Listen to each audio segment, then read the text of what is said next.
But I want to talk about why we're here. And so before we get started, I want to let you know that this is about figuring out where you're at. Because if you don't know where you're at, and somebody says you want to go to the Kmart, go a quarter mile, take a right, left. If your starting point is different than the person next to you, those directions don't apply, right? So we got to figure out where our starting point is so that we know where we want to go.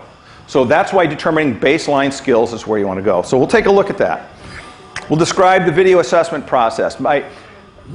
We use videotape a lot. Videotape is one of the most powerful tools you could ever get for any training of any animal. Period. Bar none. You cannot beat the unblinking eye of the camera. It is your best friend. And best friends tell you what you need to hear, not what you want to hear. And that's an important quality of good friends. That's why I love my little Canon. It's good. And I got a Sony and a JVC. But the point is the video camera is a powerful tool. We'll teach you a way to use it in such a way that you maximize the information it gives you. You move forward instead of getting stuck dealing with things you don't like. We're going to talk about 3 steps to building behavior modules. Now, my approach to all training is modular. There's some people that like to lump things together and other people who like to break things down into little tiny pieces. I'm a little tiny pieces kind of guy.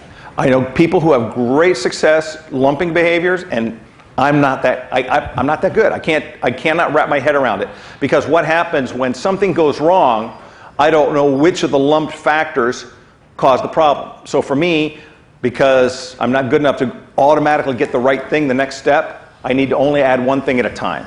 So for me, I really believe in building behaviors as modules. Building these things separately in different places and then chunking them together as I need them.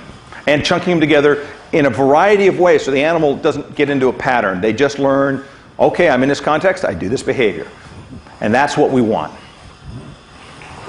The other thing is we're going to talk about HIT. Hydration Intensified Tracking Training. HIT. It used to be called SciAP. We had SciAP for a while, which was scent in a bottle, where we usually actually made scent, put it in a bottle, and sprayed it to use it. Now we found out wasted our time. We don't need that step. So we'll talk about that. And you're going to learn about one of the most brilliant trainers I know, who's also a horse trainer, a guy by the name of Steve McKenzie. Now, Steve, sitting down over beer and pizza at the end of a canine seminar, just kind of off the top of his head, said, let's see, there's only 8 basic behaviors an animal offer when indicating on scent work.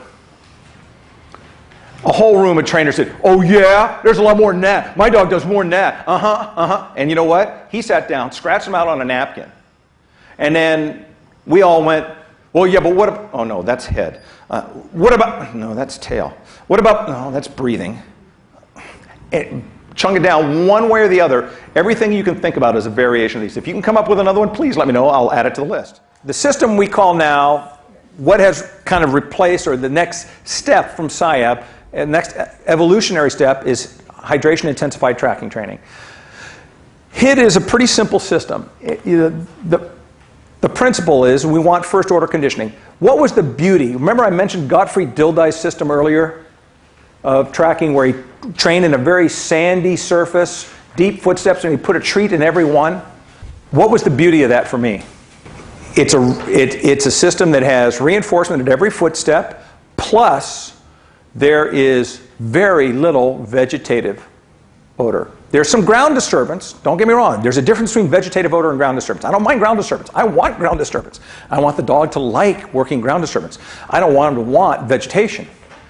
They can do it, we'll teach them how, but what I want is first order conditioning on that ground disturbance, hard surface, stuff like that. The other reason is that we do this is we can control salience. We can control how much that scent, that we can add salience to the scent being deposited there by spraying it with a little bit of water. Why? What does that do? Well, one is it helps keep scent particles adhering to that. If you could get close enough with a microscope and watch skin rafts as they come off of you and they hit the ground, they tend to drop and skitter like that. They go and they just until they hit a downwind obstruction and they stay there. We'll see scent pull up along curbs, expansion joints in the pavement, cracks in the pavement, building walls, bushes. We call them scent pools. Well, good enough.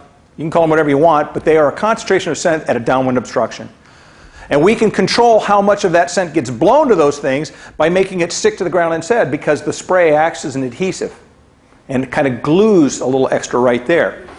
The other thing it does is it intensifies it. It rehydrates those skin cells and rehydrates the bacteria, giving them more of what they need to do their metabolic process. And the more effectively they do their metabolic process, the more they burp.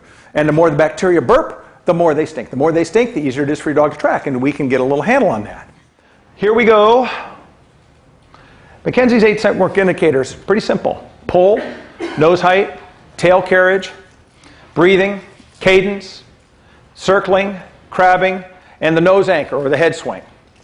I'll go through each one and give you examples. Then we're going to ask you to describe times when you've seen them. And in fact, this is a great time for those who are here working with their dogs.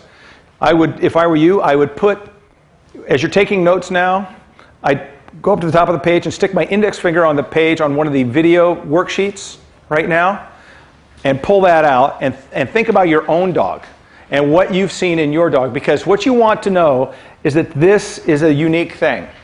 One of the biggest battles I ever had with anybody was when I sat in court and listened to a handler testify in court that when a police dog nears the subject at the end of the track, his tail will curl up over his back in something of a question mark fashion and wag vigorously.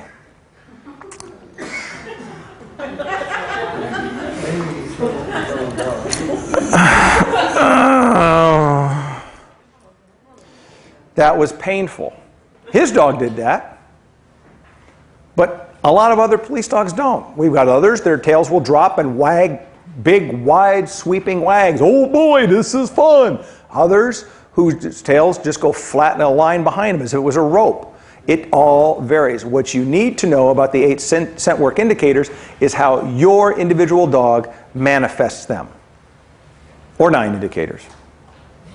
How your dog shows these things is the important part. You need to do enough repetitions with your dog and get enough tape and go back and review your tape so that you can recognize these things when you see them. The first thing we got to do is define the problem. What is the problem? The dog is distracted by visual discrimination. Well, what kind? Is it leaves blowing in the wind?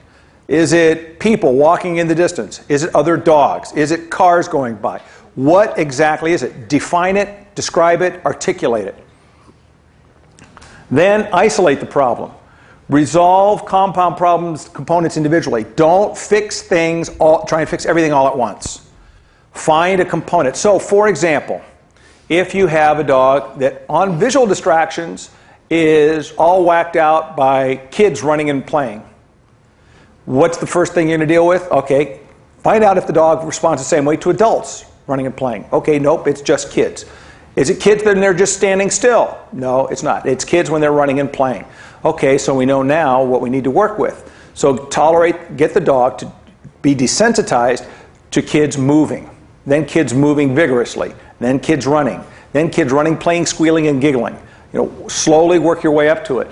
If you try and fix all of that at once, you're going to overwhelm the dog. So decrease your salience, get the dog to tolerate that, and then work your way in from there. Anytime you're dealing with a problem like this, go back beyond where you're, the last point of success, give the dog, and I'm talking about the level of success, not like the last physical distance on the track, but the last level of success the dog had, and shape up past that. Why? Because you build behavioral momentum. If the dog is moving in the right direction with the kind of momentum you want, it will push past the problem. If you start right where the problem is, guess what happens? The brakes are already on. So if instead you give the dog behavioral momentum to get past the problem, all of a sudden there is less getting in the way of them getting past that problem point.